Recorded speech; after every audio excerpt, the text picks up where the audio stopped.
తండ్రి, నా కుటుంబం ఇంకా ఏడుస్తుంది. దయచేసి ఒక్కసారి నన్ను భూమి మీదకు పంపించండి. నా చివరి మాటలు చెప్పి వస్తాను.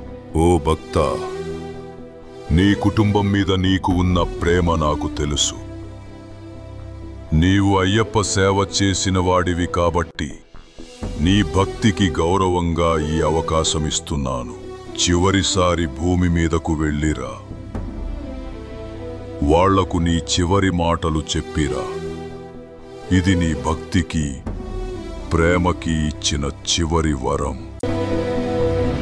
సూర్యుడి సెలవని అలసిపోయేనా, కాలమే శిలవలే నిలిచిపోయేనా, మనిషి మనిషిని కలిపిన ఓ ఋషి,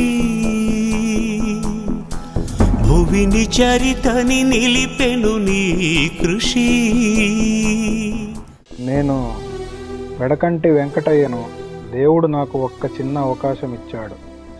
మనసులో మిగిలిపోయిన మాటలు మీ అందరికీ చెప్పడానికి వచ్చాను. నా భార్య పద్మ, ధైర్యంగా ఉండు. నువ్వు ఒంటరిగా లేవు. మన పిల్లలు నీకు తోడుగా ఉంటారు.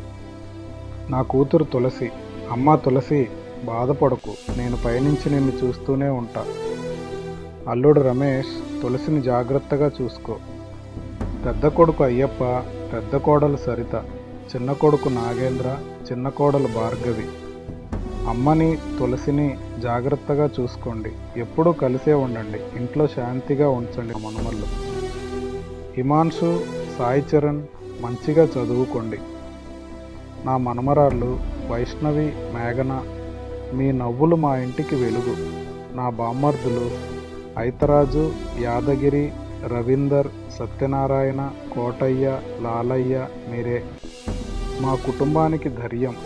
మా కుటుంబాన్ని మంచిగా చూసుకోండి. మీరందరూ ఒకరిని ఒకరు చూసుకుంటూ కుటుంబంగా కలిసే ఉండండి. అదే నాకు శాంతి. ఎక్కడ ఉన్న మిమ్మల్ని చూస్తూనే ఉంటాను. నా గురించి ఏం బాధపడకండి. నేను మా తాత, నాయనమ్మ, పెడకంటి భీమయ్య, గోకమ్మ, ఇంకా నా అమ్మ, నాయన పెడకంటి గోపయ్య, మల్లమ్మ దగ్గరకు వెళ్తున్నాను. వాళ్ళు నన్ను మంచిగా చూసుకుంటారు. సూర్యుడి సెలవని అలసిపోయేనా, కాలమే శిలవలే నిలిచిపోయేనా, మనిషి మనిషిని కలిపిన ఓ ఋషి, భువిని చరితని నిలిపెను నీ కృషి. మహాశయ విధి పగై తరిమెనా, మహోష్ణమై రుధిరమే.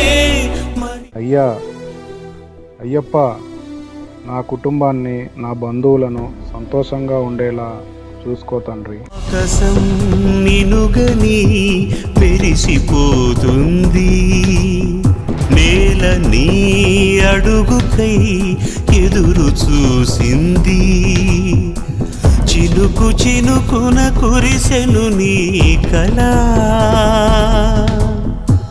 మనసు మనసున రగిలెను జ్వాలలా,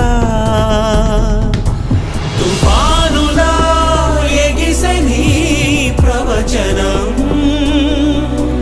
తమోజ్వల కదిలెని యువజనం, పంచభూతాలే తోడై సదా, పంచ ప్రాణాలై రావా పదా.